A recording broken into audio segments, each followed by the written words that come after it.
ಬೆಂಗಳೂರು ನಗರದ ನಾಗರಿಕರಿಗೆ ನಾನು ಮನವಿ ಮಾಡ್ತಕ್ಕಂಥದ್ದು, ಒಂದು ಬಾರಿ ಈ ನಾಡಿನಲ್ಲಿ ಕರ್ನಾಟಕ ನಾಡಿನ ಜನತೆ ಮತ್ತು ಬೆಂಗಳೂರು ನಗರದ ನಾಗರಿಕರು ಒಂದು ಅವಕಾಶವನ್ನು ಜಾತ್ಯತೀತ ಜನತಾ ದಳಕ್ಕೆ ನನ್ನ ನೇತೃತ್ವದಲ್ಲಿ ನೀವು ನೀಡಿ ಈ ಬೆಂಗಳೂರು ನಗರದ ಅಭಿವೃದ್ಧಿ ಅಷ್ಟೇ ಅಲ್ಲ, ಈ ನಾಡಿಗೆ ಆಗಿರ್ತಕ್ಕಂಥ ಒಂದು ರೀತಿಯ ಗ್ರಹಣಗಳನ್ನ ಏನಿಡಿಸಿದ್ದಾರೆ ಆ ಗ್ರಹಣಗಳಿಗೆ ಮುಕ್ತಿಯನ್ನ ಕೊಡ್ತಕ್ಕಂಥದ್ದಕ್ಕೆ ಈ ಪಕ್ಷವನ್ನ ಒಂದು ಬಾರಿ ಪರೀಕ್ಷೆ ಮಾಡಿ ಅಂತ ಹೇಳಿ ನಾಡಿನ ಜನತೆಗೆ, ಬೆಂಗಳೂರು ನಗರದ ನಾಗರಿಕರಿಗೆ ಈ ವೇದಿಕೆ ಮುಖಾಂತರ ನಾನು ಮನವಿಯನ್ನು ಮಾಡ್ತಾ ಇದ್ದೇನೆ.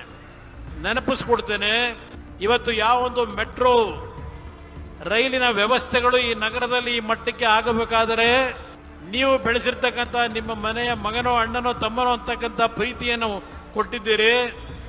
ಇದೇ ಕುಮಾರಸ್ವಾಮಿ ಮೊದಲನೇ 19 ಕಿಲೋಮೀಟರ್ಗೆ ಮನಮೋಹನ್ ಸಿಂಗ್ ಅವರನ್ನ ಆಹ್ವಾನ ನೀಡಿ ಕಾರ್ಯಕ್ರಮಕ್ಕೆ ಶಂಕುಸ್ಥಾಪನೆಯನ್ನು ನೆರವೇರಿಸಿದ್ದು ಏನು ತಿಳಿದೆ ಮೊದಲನೇ ಬಾರಿಗೆ ಶಾಸಕನಾಗಿ ಮುಖ್ಯಮಂತ್ರಿಯಾಗಿ ಅವತ್ತು ಕಾರ್ಯಕ್ರಮವನ್ನು ಪ್ರಾರಂಭ ಮಾಡಿದ್ದು.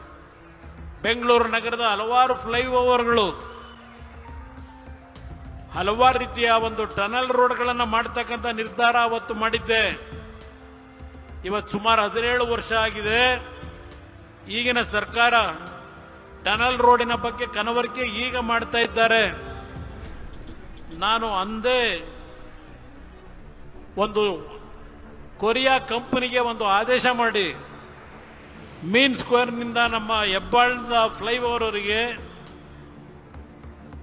4 ಪಥದ ಟನಲ್ ರೋಡ್ನ ಮಾಡತಕ್ಕಂಥ ನಿರ್ಧಾರ ಮಾಡಿ ಟೆಂಡರ್ ಪ್ರಕ್ರಿಯೆಗಳನ್ನು ಮುಗಿಸಿದ್ದೆ. ನಂತರ ಬಂದಂತವ್ರು ಮಾಡಲಿಲ್ಲ. ನಿಮ್ಮ ಔಟರ್ ಪೆರೆ ರಿಂಗ್ ರೋಡ್ ಜವರಗೌಡರಲ್ಲಿದ್ದಾರೆ, ಪಾಪ ಹೆಚ್ಚಿನ ಶ್ರಮ ಪಟ್ಟಿದ್ದಾರೆ ಈ ಕಾರ್ಯಕ್ರಮಕ್ಕೆ. ಇಲ್ಲಿ ಸುತ್ತಮುತ್ತಲ ಭಾಗದಲ್ಲಿ ಇರ್ತಕ್ಕಂಥ ಹೆಚ್ಚಿನ ಸಂಖ್ಯೆಯಲ್ಲಿ ಇವತ್ತು ಈ ಒಂದು ಸಭೆ ಯಶಸ್ಸುಗೊಳಿಸಿದ್ದಾರೆ. ಅವತ್ತು ಔಟರ್ ಪೆರೆ ರಿಂಗ್ ರೋಡ್ ಕೇವಲ 3,000 ಕೋಟಿ ವೆಚ್ಚದಲ್ಲಿ ಸಂಪೂರ್ಣ ಆಗ್ತಿತ್ತು ನಾನು ಅವತ್ತು ತೆಗೆದುಕೊಂಡಂತ ಒಂದು ಕಾರ್ಯಕ್ರಮದಿಂದ. ಇವತ್ತು 28,000 ಕೋಟಿ ಆಗುತ್ತೆ ಅಂತಕ್ಕಂಥದ್ದನ್ನ ಈಗಿನ ಸರ್ಕಾರ ಏನ್ ಹೇಳ್ತಾ ಇದೆ, ಬೆಂಗಳೂರಿನ ನಾಗರಿಕರು ಅರ್ಥ ಮಾಡ್ಕೋಬೇಕು ಅನ್ನೋದನ್ನ ನಮ್ಮ ಕಾರ್ಯಕರ್ತರು ಮನೆಗೆ ಹೋಗಿ ಹೇಳಿ.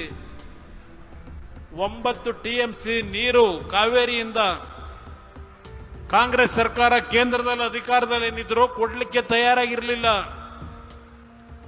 ದೇವೇಗೌಡರನ್ನ ಪ್ರಧಾನಮಂತ್ರಿ ಮಾಡಿ ಕನ್ನಡಿಗರು ಏನು ಕಳಿಸಿದ್ರು, 9 TMC ನೀರನ್ನ ಕೊಟ್ಟ ಪ್ರತಿಫಲ